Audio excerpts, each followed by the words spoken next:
Hi. My name is Jim. I will be reading you a magical story today. Don't forget to like this video and subscribe to our channel. There was once a woman who was very cheerful, though she had little to make her so. For she was old, and poor, and lonely. She lived in a little bit of a cottage and earned a scant living by running errands for her neighbors, getting a bite here, a sup there, as reward for her services. So she made shift to get on, and always looked as spry and cheery as if she had not a want in the world. Now one summer evening, as she was trotting, full of smiles as ever, along the high road to her hovel, what should she see but a big black pot lying in the ditch? "Goodness me," she cried, "that would be just the very thing for me, if I only had something to put in it. But I haven't. Now who could have left it in the ditch?" And she looked about her expecting the owner would not be far off. But she could see nobody. "Maybe there is a hole in it," she went on, "and that's why it has been cast away. But it would do fine to put a flower in for my window, so I'll just take it home with me." And with that she lifted the lid and looked inside. "Mercy me," she cried, fair amazed. "If it isn't full of gold pieces. Here's luck." And so it was, brimful of great gold coins. Well, at first she simply stood stock still, wondering if she was standing on her head or her heels. Then she began saying, "Lawks. But I do feel rich. I feel awful rich." After she had said this many times, she began to wonder how she was to get her treasure home. It was too heavy for her to carry, and she could see no better way than to tie the end of her shawl to it and drag it behind her like a go-kart.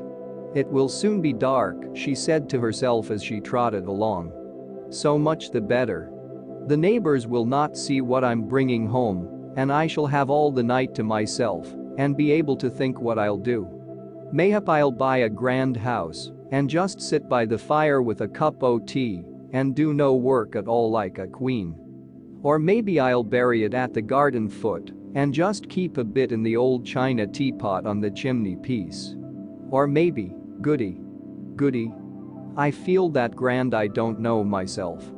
By this time she was a bit tired of dragging such a heavy weight and, stopping to rest a while, turned to look at her treasure. And lo, it wasn't a pot of gold at all. It was nothing but a lump of silver. She stared at it and rubbed her eyes and stared at it again. "Well, I never," she said at last. "And me thinking it was a pot of gold. I must have been dreaming. But this is luck. Silver is far less trouble, easier to mind, and not so easy stolen. Them gold pieces would have been the death o' me, and with this great lump of silver." So she went off again planning what she would do and feeling as rich, until becoming a bit tired again she stopped to rest and gave a look round to see if her treasure was safe. And she saw nothing but a great lump of iron. "Well, I never," says she again. "And I'm mistaking it for silver. I must have been dreaming. But this is luck. It's real convenient. I can get penny pieces for old iron, and penny pieces are a deal handier for me than your gold and silver. Why? I should never have slept a wink for fear of being robbed. But a penny piece comes in useful, and I shall sell that iron for a lot and be real rich, rolling rich." So on she trotted full of plans as to how she would spend her penny pieces, till once more she stopped to rest and looked round to see her treasure was safe. And this time she saw nothing but a big stone.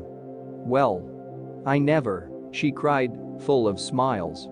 "And to think I mistook it for iron. I must have been dreaming. But here's luck indeed, and me wanting a stone terrible bad to stick open the gate. My, but it's a change for the better.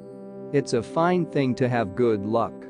So, all in a hurry to see how the stone would keep the gate open, she trotted off down the hill till she came to her own cottage. She unlatched the gate and then turned to unfasten her shawl from the stone which lay on the path behind her. Aye. It was a stone sure enough. There was plenty light to see it lying there, douse and peaceable as a stone should.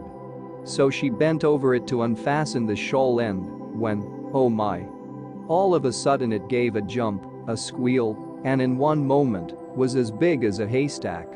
Then it let down 4 great lanky legs and threw out 2 long ears, nourished a great long tail and romped off, kicking and squealing and whinnying and laughing like a naughty, mischievous boy.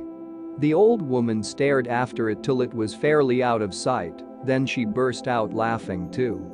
Well, she chuckled, I am in luck. Quite the luckiest body hereabouts. Fancy my seeing the Bogey-Beast all to myself. And making myself so free with it too. My goodness. I do feel that uplifted, that grand. So she went into her cottage and spent the evening chuckling over her good luck.